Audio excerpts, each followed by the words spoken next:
uh, eksisnya identitas Dompu, dan saya pernah juga dalam satu forum dengan almarhum Bang Alan Malini menawarkan untuk bertemu. Nah, pegiat budaya Bima dan Dompu ini bertemu, duduk bersama, kita bahas, kita diskusikan apa yang terbaik untuk kita semua. Demikian paparan dari saya. Di forum ini tadi ada beberapa teman saya di Dompu ya, yang secara umur mungkin saya lebih tua, tapi secara perjuangan mereka lebih senior. Ada Bodo Alat,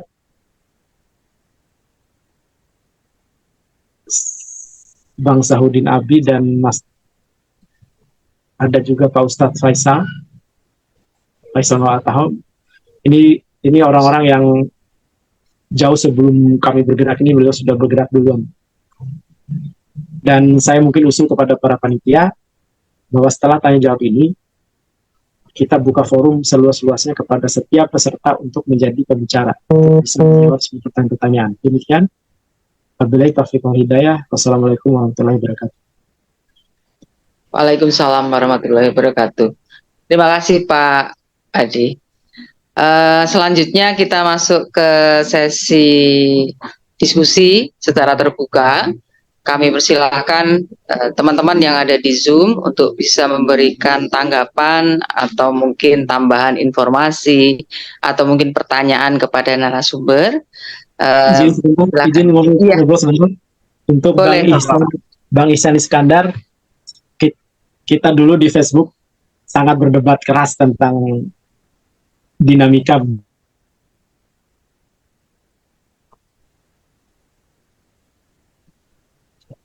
Ya, Pak Adi, sepertinya sinyalnya agak terganggu. Baik, saya persilahkan kita lanjut saja ya, Pak Adi, mungkin sepertinya sinyalnya agak terganggu. Saya persilahkan teman-teman untuk memberikan tanggapan. Ini sudah ada Pak Faisal yang sudah raise hand. Silakan Pak Faisal, langsung saja untuk open mic. Silakan Pak Faisal. Jadi. Iya, terima kasih Bu. Assalamualaikum warahmatullahi wabarakatuh. Selamat malam, salam sejahtera untuk kita semua. Perkenalkan, nama saya Faisal, bisa dipanggil Faisal Mawa Ataho. Yang mungkin namanya terdengar aneh, tapi saya suka menggunakannya. Terima kasih kepada Ibu Ika yang telah memberikan kesempatan untuk saya. Saya sudah baca ini yang dikirim di WA grup Pustaka Sigarda itu, ada makalah saya juga Bu, terima kasih sudah menyimpannya di sana. Yang saya hormati Bang Yadi ya, terima kasih atas kiriman verslag Zollingernya Bang. Kemudian yang saya hormati, yang saya muliakan Deaji Hasanuddin Sakeran Deaji ya. Sudah lama kita tidak ngobrol di WA Deaji. Kemudian yang saya hormati Bang Ihsan Iskandar, terima kasih sudah mengundang saya di acara ini Bang. Wah, Masya Allah, ini luar biasa acaranya nih. Coba acara ini seharusnya dihadiri oleh semua pemerhati sejarah Bima atau semua pemerhati sejarah Dompu, ini pasti asik sekali. Kemudian Bang Teadi ya, Ganda Teadian Dompu, terima kasih sudah menyebut nama saya. Tadi saya bukan siapa-siapa. Mungkin saya tidak ingin, mohon izin, tidak ingin menyampaikan pertanyaan, saya menyampaikan komentar saja mungkin ya, mohon maaf. Kalau nanti kepanjangan, tolong dikasih tahu saja, di stop saja Bu. Kami dari Pulau Sumbawa, walaupun ya penamaan Pulau Sumbawa ini memang penamaan Belanda. Kemudian ini yang membuat persepsi orang luar terhadap kami penduduk Pulau Sumbawa ini menjadi unik, berbeda dengan persepsi kami sendiri sebagai penduduk asli Pulau Sumbawa. Kalau bagi orang luar, Sumbawa itu ya, Bima, Dompu, Sumbawa itu semuanya orang Sumbawa. Tapi bagi kami, Bu, ya, dan kawan-kawan di Sigarda, kami itu orang Bima itu nggak mau disebut sebagai orang Sumbawa. Mohon maaf. Orang Dompu tidak mau disebut sebagai orang Sumbawa. Makanya provinsi yang akan kami dirikan itu provinsi Pulau Sumbawa, bukan provinsi Sumbawa. Jadi ada beda antara Sumbawa dengan Pulau Sumbawa. Nah, ini yang kemudian mohon maaf ya, Bang Suryo dan Dea Haji Hasanuddin seringkali merugikan Bima dan Dompu dalam penulisan sejarah itu ketika dokumen-dokumen sejarah itu ditulis dalam nama Sumbawa. Walaupun itu misalnya file foto itu lokasinya di Bima, tapi ditulis di Sumbawa. Nah, ini merugikan. Kadang-kala hanya ditulis di Sumbawa, padahal itu asli lokasinya di Bima misalnya. Nah, ini membuat persepsi orang terhadap foto tersebut seolah itu dari Sumbawa, padahal tidak. Nah, ini seringkali saya lihat, saya perhatikan merugikan penulisan sejarah di Bima dan Dompu, karena seringkali semuanya itu diklaim sebagai Sumbawa. Mohon maaf ini ya, saya hanya menyampaikan fakta. Sebenarnya saya sangat kagum ini pada orang-orang Sumbawa. Karena orang-orang Sumbawa itu adalah sejak lama 1675 itu adalah orang-orang yang benar-benar luar biasa. 1675 itu ada orang yang sangat luar biasa, di mana ada seorang laksamana laut dari VOC namanya Jan Frans Holstein, itu bangun benteng di namanya benteng Sakkelenburg di Sumbawa, itu diserang, dihancurkan oleh orang-orang Sumbawa karena nggak suka dengan pembangunan benteng. Ini menunjukkan orang-orang Sumbawa itu hebat, bala cucuknya luar biasa. Saya angkat topi, angkat peci, saya pakai peci, saya angkat peci, luar biasa ini untuk pasukan bala cucuk. Saya akui dan saya sudah baca Notitie Spelman ya, ditulis tahun 1669, dikatakan bahwa the bravest people in Sumbawa Island is people from Sumbawa. Jadi orang paling berani pasukan paling berani di Pulau Sumbawa ini adalah orang-orang Sumbawa. Kemudian nomor 2 Dompu, nomor 3 Tambora, nomor 4 Sanggar, nomor 5 Pekat, dan kemudian baru Bima. Nggak tahu itu penilaian VOC Belanda ya, bukan penilaian saya. Itu penilaian Spelman. Saya nggak tahu kenapa seperti itu, Bima di urutan terakhir. Ya, mungkin Spelman salah.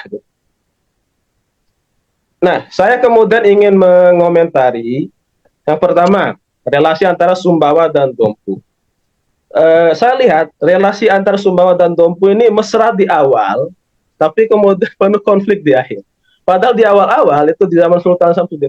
Sultan Samsudin itu adalah sultan pertama di Dompu, dan kemudian dia memiliki salah satu istri orang Sumbawa. Dan tradisi Raja Dompu menikah dengan putri Sumbawa itu bertahan sampai Sultan Kamaluddin Mawaiha, di mana dia menikah dengan putri Sumbawa dan kemudian diusir dari Dompu, dia kaburnya ke Sumbawa, Sultan Kamaluddin Mawaiha. Makanya kemudian di Dompu itu panggilan untuk ratu itu Dade, ya, atau Umasiwe. Nah, ini mirip dengan panggilan di Sumbawa juga. Saya dengar ada panggilan Dade. Jadi antara Dade di Sumbawa dengan Dade di Dompu itu mirip. Kenapa? Karena sejak awal memang telah terjadi pernikahan yang panjang antara tradisi pernikahan antara Sumbawa dengan Dompu di masa lalu. Tapi kemudian ujung-ujungnya di akhir-akhir malah yang terjadi antara Sumbawa dengan Dompu adalah konflik. Misalnya tahun 1676, 1677 itu perang memperebutkan Ampang. Nah, kemudian 88 itu perang karena ada intervensi Bali, ya. Kemudian ada ya itu pemberontakan orang-orang Wajo di Sumbawa sih katanya. Nah, ini saya lihat itu relasi Sumbawa sama Dompu ini mesra di awal tapi kemudian ngenes di akhirnya. Kemudian saya ingin mengomentari relasi Sumbawa dengan Bima, ya.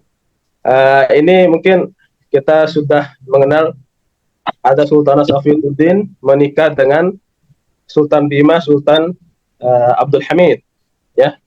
Walaupun kemudian terjadi problem di mana dipermasalahkan di Sumbawa, Sultanah Safiuddin kemudian pergi ke Bima membawa banyak harta kerajaan, yang kemudian harta kerajaan itu menjadi sumber problem antara Bima dengan Sumbawa. Tapi problem ini berhasil diperbaiki di kemudian hari di mana ketika di akhir-akhir kesultanan ini terjadi perkawinan antara putri dari Bima dengan Sultan Kaharudin dari Sumbawa. Ya, sampai istananya itu dibangun mirip, ya, luar biasa. Itu komentar saya tentang relasi Sumbawa dengan Bima. Kemudian relasi Bima dengan Dompu, saya ingin komentar. Relasinya itu bahkan sejak awal, memang dari sejak berdiri, sejak zaman kerajaan, ya, zaman Laik Dalakome itu relasi Bima dan Dompu ini sangat erat karena ini dua kerajaan yang lahir dari satu rahim. Tapi saya ingin komentari, saya batasi di masa kesultanan, ya.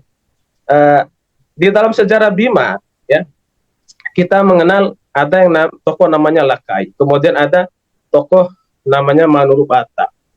Nah, Lakai dan Manurupata ini diceritakan sebagai dua orang yang kemudian ikut dalam pengasingan Lakai atau putra mahkota yang kemudian kelak menjadi Sultan Abdul Qahir itu diasingkan ke kalau sana di pegunungan di terpencil non jauh di sana itu. Nah, di situ ikut Manurupata. Manurupata ini merupakan seorang pangeran dari Kesultanan Dompu. Nah, kalau menurut versi orang-orang Dompu, ya, itu Manurupata kemudian nanti akan menjadi sultan yang ketiga. Tapi kemudian kalau menurut orang-orang Bima, data di Bima, itu Manurupata adalah sultan yang pertama. Ini kita mau percaya yang mana, yang tergantung kita sedang menulis sejarah mana. Kalau kita sedang menulis sejarah Dompu, pasti data yang dipakai adalah data dari internal Dompu. Ya. Kalau kita menulis sejarah Bima, pasti kita harus mengunggulkan sumber-sumber yang datang dari Bima. Nah, pertanyaannya adalah kenapa, ya, selama ini yang belum bisa dijawab adalah kenapa Manurupata sampai bela-belain bantu itu Lakai sampai ikut ke sana. Ya. Kalau di dalam buku M. Hilir Ismail dikatakan bahwa Kesultanan atau Kerajaan Dompu sangat mendukung Lakai. Pertanyaannya, kalau memang Kerajaan Dompu mendukung Lakai, kenapa Lakai nggak sembunyi di Dompu? Kan itu pertanyaannya. Kenapa sembunyi di tempat yang terpencil sana? Artinya kan bahwa Kerajaan Dompu juga itu memusuhi Lakai. Makanya tidak ada tempat aman bagi Lakai di Dompu. Terpaksa sembunyi, di Bima diusir, di Dompu diusir, sembunyinya di Kaloku. Nah, analisis saya sudah jelaskan di makalah saya itu yang di-save oleh Ibu Ika, gitu, ya. Terima kasih, Bu. Jadi saya sampaikan analisis saya di situ bahwa kalau berdasarkan data dari Dompu, ya, bahwa terjadi perebutan kekuasaan antara Jamaluddin yang jadi kakak ini, yang tua dengan Manurupata atau Sirajuddin, namanya Sirajuddin. Manurupata itu nama Anumerta, nama setelah mati. Manurupata yang dimakamkan di Pata, itu nama setelah mati. Jadi waktu hidup dia namanya Sirajuddin. Dan menurut versi Dompu dia bukan mu'allaf. Walaupun versi Bima dia ini adalah mu'allaf masuk Islam di Sape, ya. Nah, katanya seperti ini, beda versi antara Bima dengan Dompu. Nah, tapi kita lihat bahwa terjadi perebutan kekuasaan di Dompu antara Sirajuddin dengan Jamaluddin ini.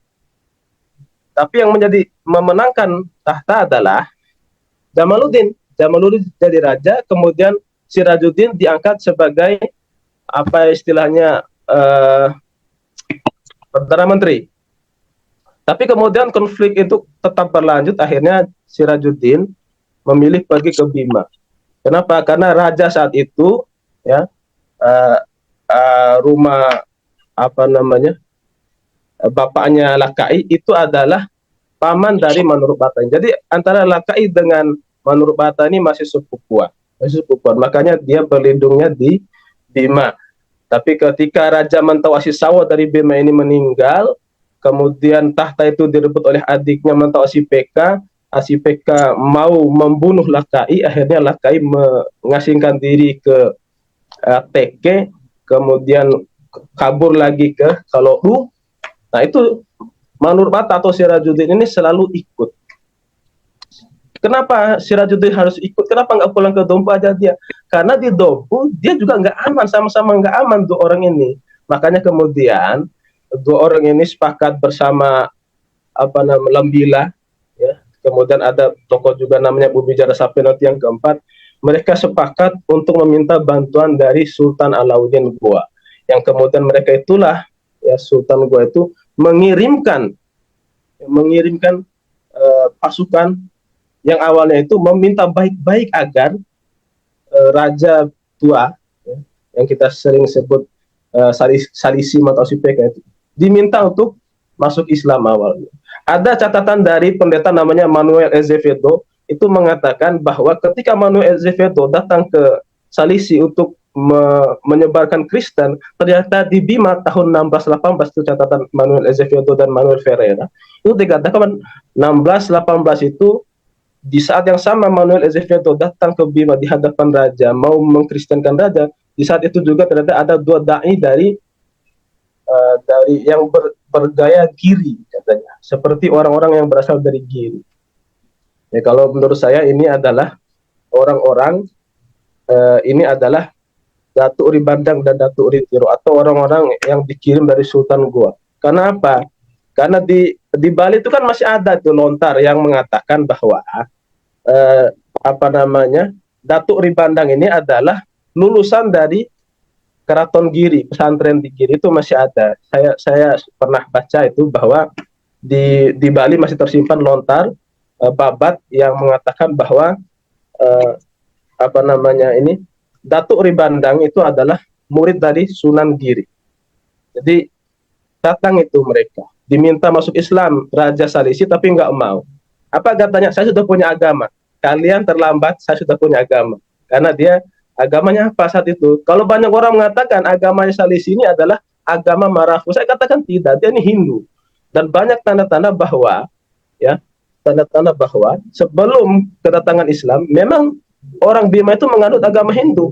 Ini saya tinggal di Sila, ya, di kampung sebelah itu, ya, ada sebuah situs, namanya situs Wadu Sahe. Pernah dikunjungi oleh Jokowi, tapi bukan dikunjungi situsnya, dikunjungi perumahannya. Di perumahan itu di sampingnya ada situs. Di sana lah kemudian ditemukan yang namanya Wadu Tambu dan Wadu Sahe. Wadu Sahe itu adalah Arcanandi yang sekarang disimpan di Asimbojo, Museum Asimbojo. Masih ada di sana. Itu diambil dari Sila sini, dari tanah kami ini. Ya. Jadi saya ini, ibu saya berasal dari Sila. Ya, nenek saya dari Sila Kara. Dan bapak dari ibu saya, kakek saya dari pihak ibu adalah keturunan dari Rabang Walu. Jadi Nandi itu diambil dari sini, dari daerah kami. Sekarang disimpan di Bima. Tapi jarang sekali di keterangan itu bahwa kemarin minggu lalu saya ke Istana Asimbojo, saya dikasih brosur, saya dikasih buku catatan mengenai peninggalan bersejarah di Bima. Ada itu Nandi itu, tapi nggak disebutkan dari Sila. Kenapa sih? Coba jujurlah gitu, itu dari Sila gitu, diambil dari situ sampai gitu, masukin aja di situ. Kok keterangannya minim sekali di situ kan ya. Nah, ini kritik saya untuk Museum Asimbojo nanti ya. Dan saya lanjut tadi, jadi karena sudah menganut agama Hindu, ini raja ini tidak mau menerima Kristen maupun Islam. Akhirnya diserang oleh Lakai dengan bantuan Sultan Alauddin dari Goa. Yang dikirim apa? Karain Marwanging. Kemudian itu kalau di catatan Lontara bilang di Goa, itu dikatakan penyerangan itu terjadi tahun 1618 sama 1623. Kemudian ini saya baca diperbaiki, dikoreksi oleh Jacobus Norduin. Dia bilang bahwa penyerangan 1616 itu bukan, seharusnya 1618. Penyerangan itu di Kebima itu tahun seharusnya dikoreksi ya. Seharusnya terjadi 1618 bukan 1616. Kemudian yang kedua serangan itu 1619, karena serangan yang pertama itu gagal. Yang terakhir adalah 1623 atau 1626 itu langsung dipimpin oleh Karaeng Matoaya, dan itu yang kemudian menaklukkan Bima. Ya. Tahun 1640 kemudian Bima ini itu tahun 1626. Nah ini juga mengandung banyak perdebatan. Jadi ini Ya, jadi selama pelarian antara Lakai dengan Sirajuddin itu mereka bahu membahu. Dompu dan Bima ini bahu membahu. Tapi di sisi lain juga, ya, Sultan Dompu, Sultan Jamaluddin itu denganlah Salisi Montosi PK itu juga bekerja sama karena mereka punya kepentingan juga. Kalau Jamaluddin ingin membinasakan saingannya, yakni adiknya sendiri Sirajuddin, kalau Salisi ingin membinasakan Lakai Ponani sendiri. Ya keluarga-keluarga tapi bunuh-bunuhan ya, biasalah itu zaman dulu. Mungkin zaman sekarang juga sama aja, banyak kan juga sekarang ya. Nah ini, ya. Kemudian saya ingin sedikit mengomentari ya masuknya Islam di Dompu. Versi Bima mengatakan Dompu itu masuk Islam oleh Datuk Ribandang dan Datuk Ritiro 1640. Pertama rajanya yang memeluk Islam adalah menurut Bata itu. Ya kalau ini kita katakan ya kalau dibantah oleh orang Dompu kan gitu ya. Karena menurut mereka, menurut Bata itu Sultan yang ketiga. Sebelum itu ada Sultan Samsudin, bapaknya, kemudian anaknya Sultan Jamaluddin. Sultan Jamaluddin diganti oleh adiknya yang bernama Sultan Sirajuddin menurut Bata, yang dimakamkan di Bata, yang disemayamkan di Bata kan gitu. Ini kan nama Anumerta. Kalau kemudian dikatakan Dibo Sengaji Kai Bima bahwa menurut Bata berubah nama dari menurut Bata ke Sirajuddin, ini nggak masuk akal. Menurut Bata itu nama Anumerta, Pak. Nama Anumerta. Gimana ceritanya nama Anumerta yang dikasih setelah mati ini diganti menjadi nama Islam? Kan aneh ini. Menurut Bata diganti menjadi Sirajuddin. Ini isi boy ini nggak masuk akal. Mohon maaf ya. Jadi yang betul itu adalah Sirajuddin itu sewaktu hidup ya namanya Sirajuddin aja, nggak pernah ganti-ganti. Setelah mati dia baru dikasih nama Anumerta menurut Bata. Tidak ada penggantian nama dari menurut Bata menjadi Sirajuddin, nggak ada. Itu hanya kesalahan historiografi tradisional ya. Itu nggak ada. Saya koreksi itu ya. Mohon maaf. Dan ini terakhir ya. Jadi apa namanya? Masuknya Islam di Dompu itu saya juga kritisi ya. Ada yang bilang 1520. Saya juga ini tidak tahun-tahun masuknya Islam di Dompu tidak kuat angka-angkanya. Ada yang bilang 1545. Nah ini juga kurang kuat angka-angkanya. Tapi yang pasti ya bahwa pada abad ke-16 itu memang sudah ada para dai yang datang ke apa namanya ke Pulau Sumbawa untuk mengislamkan Pulau Sumbawa. Nah, tadi Bang Suryo mengatakan Zollinger, menurut catatan Zollinger itu Islamisasi di Pulau Sumbawa itu ya itu terjadi pada tahun 1450 sampai 1550. Nah, pertanyaannya Zollinger dapat dari mana, Bang? Kan gitu ya. Dan ya jarang orang yang tahu ini bahwa Zollinger itu dapat datanya itu perkiraan dia baca Babat Wali Songo, Babat Jawa.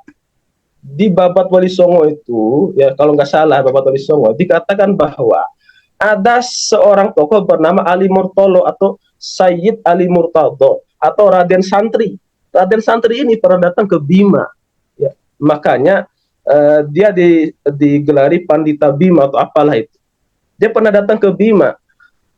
Nah, dalam catatan apa namanya Babat Wali Songo itu dikatakan bahwa Raden Santri ini kan aslinya dari Campa. Dia datang bersama bapaknya Maulana Malik Ibrahim, bukan Maulana Malik Ibrahim, Ibrahim As-Samarkandi. Ya. Ibrahim As-Samarkandi itu punya anak dua. Yang pertama adalah Raden Rahmat, ya, atau Sunan Ampel. Yang kedua adalah Raden Santri atau Sayyid Ali Murtado ini. Mereka datang ke Jawa itu tahun berapa? Datang ke tantenya di Majapahit. Sama ada yang ketiga, Raden Burereh atau Abu Hurairah yang kemudian keponaan dari dia ini anak Raja Campa. Raden. Tiga orang ini datang ke tantenya yakni Ratu di Majapahit itu. Tahun 1440. Makanya karena tiba di Jawa itu 1440, makanya Zollinger itu memperkirakan kebimanya tahun 1450, Bang. Ini hanya perkiraan Zollinger aja. Jadi dia ya biasalah seorang ahli itu boleh saja mengira-ngira gitu kan. Makanya Zollinger kan nggak pernah ditemukan dari mana nih Zollinger menulis catatan ini masuk Islam di Nusa Tenggara ini tahun 1450 sampai 1540. Itu sumbernya dari situ. Itu hasil dia menggoreng tentang informasi-informasi di Babat Wali Songo, Babat Jawa dan sebagainya. Nah ini, jadi kemungkinan kalau 1440, 1450 sudah datang ke Jawa itu Raden Santri, kemudian datang ke Bima juga, maka tidak menutup kemungkinan memang saat itu sudah ada Islamisasi di Pulau Sumbawa termasuk di Dompu. Jadi kalau dikatakan Dompu itu sudah diislamkan abad 16, ya mungkin bisa benar atau mungkin bisa juga tidak. Tapi tidak bisa dikatakan bahwa Dompu masuk Islam 1640. Ya keliru, karena 1640 itu sudah sultan yang ketiga loh. Gitu. Nah, jadi ya saya senang ini ya, saya senang dikasih. Coba kita lihat ya, di Sumbawa aja ada cerita Batu Menangis, Tanjung Menangis. Dikisahkan bahwa ada seorang putri raja jatuh cinta kepada ulama bernama Syekh Zainal Abidin. Syekh Zainal Abidin ini dicurigai sebagai Sultan Zainal Abidin di Ternate. Nah, itu datang sebelum zaman di zaman Dewa Awan Kuning dan sebagainya itu. Nah, ini kan kalau kita lihat dongeng atau cerita rakyat ini, Tanjung Menangis ini, kita kaitkan dengan Dompu dan Bima, ya kemungkinan abad 16 itu memang sudah ada Islamisasi di Pulau Sumbawa ini. Hanya saja mungkin tidak tercatat gitu. Nah, oke. Ya, terima kasih untuk kesempatannya. Mungkin maaf terlalu panjang ini. Sebenarnya saya ini senang sekali ya Bapak Ibu sudah bisa bertemu. Saya senang seperti ini, bisa lihat muka walaupun tidak langsung bertatap muka. Bagusnya kita bertatap muka Bapak Ibu ya. Ya, langsung lihat siapa yang ngomong ini. Alhamdulillah nih siapa yang ngomong. Ya Masya Allah. Diaji, salam hormat Diaji. Alhamdulillah. Amin. Ya, saya lihat ini Diaji. Ya. Mohon maaf ya, saya nggak suka bicara di belakang. Jadi mohon izin Diaji. Jadi kalau tidak setuju, saya katakan di depan. Saya mengkritik orang-orang yang selama ini menggunakan akun palsu, ya komentarnya ketawa-ketiwi, emotikonnya ketawa-ketiwi di postingan di media sosial. Ini apa mereka ini? Mau belajar jadi apa? Jadi pengecut. Ya jantanlah sekali-sekali ngomong di sini. Hadirlah di acara ini ya. Jangan kita nih dilahirkan jadi laki-laki ya, jadi kita harus jadi menunjukkan diri bahwa kita adalah laki-laki ya tunjukkan. Jadi kalau kita diundang, bagus ini acara ini, saya mohon kepada Bang Ihsan dan si Garda sering-sering diadakan acara seperti ini ya, biar kita nih bisa bertatap muka secara langsung. Dan kalau perlu semua pemerhati sejarah Bima, pemerhati sejarah Dompu diundang, biar kita ketemu ngobrol bertatap muka, daripada sering-sering kita bertengkar. Kalau pakai medsos cuma tulisan-tulisan itu banyak sering disalahpahami. Makanya orang sering berantem di situ, konflik di situ. Padahal kita ini innamal mu'minuna ikhwah, kita ini saudara. Kenapa kita di medsos itu kita bertengkar? Kita maki-maki, saling maki-maki. Apa kita ini? Muslim macam apa kita? Ya, jadi muslim yang baik. Masa kita ketemu orang itu kita baik-baik senyum-senyum, tapi di belakang layar di media sosial kita caci maki dia, kita bully dia. Ini kan aneh. Ini orang apa bukan gitu kan? Nah, mohon maaf ini saya agak keras ngomongnya. Memang saya begitu kalau ngomong ya. Mohon maaf Ibu Ika. Jadi ini pesan saya kepada teman-teman pemerhati sejarah. Kita diskusi dengan fair, berbasis data. Kalau Anda punya data, hadirkan data. Kalau Anda punya argumen, hadirkan argumen Anda. Ya, jangan argumen orang Anda tanggapi dengan ketawa. Jangan argumen orang Anda tanggapi nyinyir. Anda ini apa? Gitu. Kita ini punya intelektualitas yang sama. Hadirkan itu intelektualitas, nuansa intelektual kita. Waktu. Semangat Pak Ustadz. Ya. Terima kasih Bang Suryo. Mohon maaf agak panjang ini. Mantap. Ya, mohon maaf atas segala kesalahannya. Assalamualaikum warahmatullahi wabarakatuh. Assalamualaikum. Jadi ikut semangat. Baik, terima kasih Pak Faisal. Ya, sudah cukup panjang tadi tambahan dari Pak Faisal. Ya, saya berharap memang kita mengadakan pertemuan malam ini mungkin untuk menyamakan persepsi yang mungkin selama ini sudah ada perbedaan yang mungkin tajam, tapi kita berharap kita tetap saudara semua. Jadi saya pikir apapun yang ada itu masih bisa kita selesaikan. Baik, monggo Pak Hasanuddin. Sepertinya sudah raisen tadi Pak Hasanuddin. Silakan Ya. Pak. Terima kasih. Assalamualaikum warahmatullahi wabarakatuh. Suara saya didengar enggak? Jelas dia. Bagus, bagus. Jelas Pak. kasih. Ya. Ya, salam hormat yang pertama itu kepada ketiga narasumber yang sudah memaparkan sejarah yang luar biasa, yang memberikan kita pemahaman yang cukup luas. Sebagai orang yang mungkin lebih tua dari semua yang hadir pada malam hari ini, saya hanya ingin mengajak untuk kita lebih bijak. Yang pertama itu kita jangan sekali-kali egois terhadap sejarah kita, karena sejarah adalah hal yang tidak bisa berdiri sendiri. Sumbawa tidak mungkin berdiri sendiri, Dompu, Bima dan lain sebagainya juga begitu. Nah, harapan dari Dai Faisal Mawa'ataho tadi itu memang luar biasa. Saya sendiri sudah pernah membicarakan hal ini dengan Dai Alan Malingi almarhum. Bagaimana, kapan kita akan berkumpul di mana? Sumbawa kah, di Dompu kah yang di tengah, di Bima kah? Dengan kita berkumpul itu kita mencoba mengadu fakta dan data, karena tidak mungkin berbeda. Tidak mungkin berbeda. Satu kejadian yang sama seperti misalnya Sultan Usman Manuru Parabo dari Dompu misalnya pernah menikahi putri Sultan Sumbawa. Di Sumbawa data itu sudah tidak ada sama sekali. Mungkin di Dompu ada. Nah, itu yang perlu kita padukan supaya bukti-bukti sejarah yang kemudian kita rangkai menjadi relasi kekuasaan kerajaan kesultanan di Pulau Sumbawa ini nanti akan menjadi satu kearifan lokal bagi generasi berikutnya. Nah, ini saya kira harapan besar dengan Pak Ustadz Suryo, kapan bisa ada di Sumbawa, kita coba racik ini untuk kita undang teman-teman mungkin ke Sumbawaka dulu, kita berkumpul, kita ngobrol ya. Istana Dalam Loka itu bisa menampung 100 orang balairungnya, jadi kita ngobrol di situ lebih luas ya, dengan tentu saja tidak membawa egois diri kita masing-masing ya, karena kita sesungguhnya relasi ini sudah terjalin sejak ratusan tahun yang lampau. Nah, kemudian yang berikutnya itu yang penting sekali saya tanyakan kepada Pak Dai Ardian saya, karena kita baru ketemu sekarang, sudah agak lama ada komunikasi.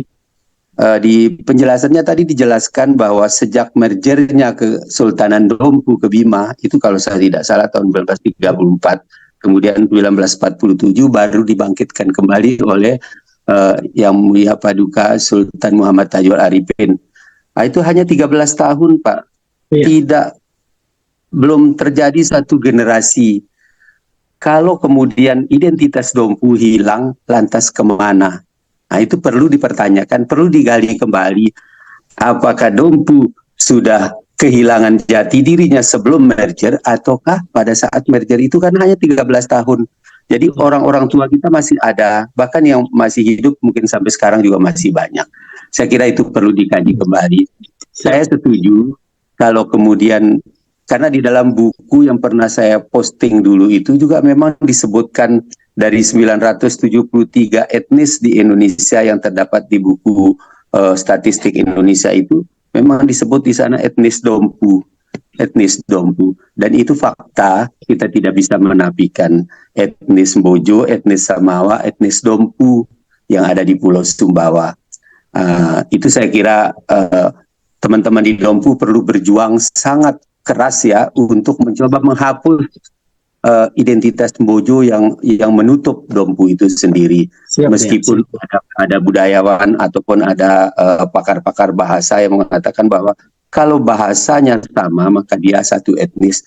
Tetapi saya kira kita punya perjalanan sejarah panjang yang orang tidak memahami, yang tidak pernah mengkaji hanya dengan melihat bahasa tapi tidak melihat yang lain-lain.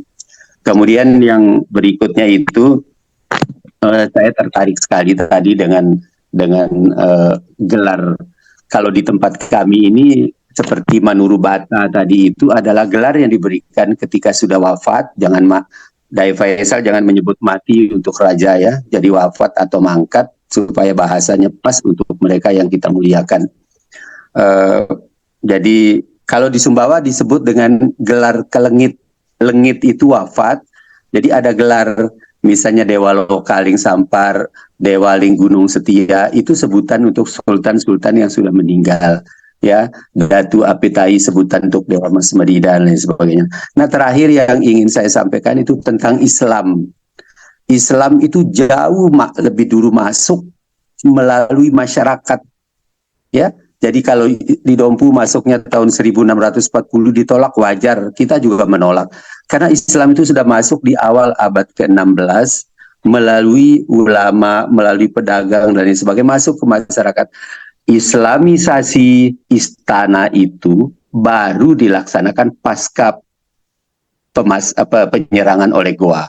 Jadi harus dipahami bersama, Islamisasi kepada istana, termasuk di Sumbawa. Ya, jadi termasuk di Sumbawa juga demikian. Islam itu sudah ada.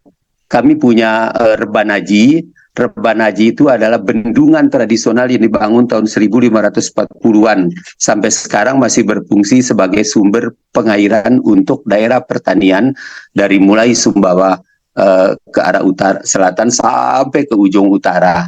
Jadi itu adalah peninggalan daripada penyebar Islam yang bekerja sama dengan masyarakat untuk meningkatkan kemakmuran masyarakat. Saya kira di akhir pembicaraan kita ini, harapan saya sama dengan Dai Faisal Mawataho, pada suatu saat nanti kita harus berkumpul bertatap muka. Ya, kita bagaimana caranya supaya kita punya waktu dan kesempatan minimal 1 hari saat kita harus kumpul bertatap muka. Saya kira itu saja barangkali. Kita terima kasih sekali lagi kepada ketiga narasumber yang luar biasa. Wassalamualaikum warahmatullahi wabarakatuh. Waalaikumsalam warahmatullahi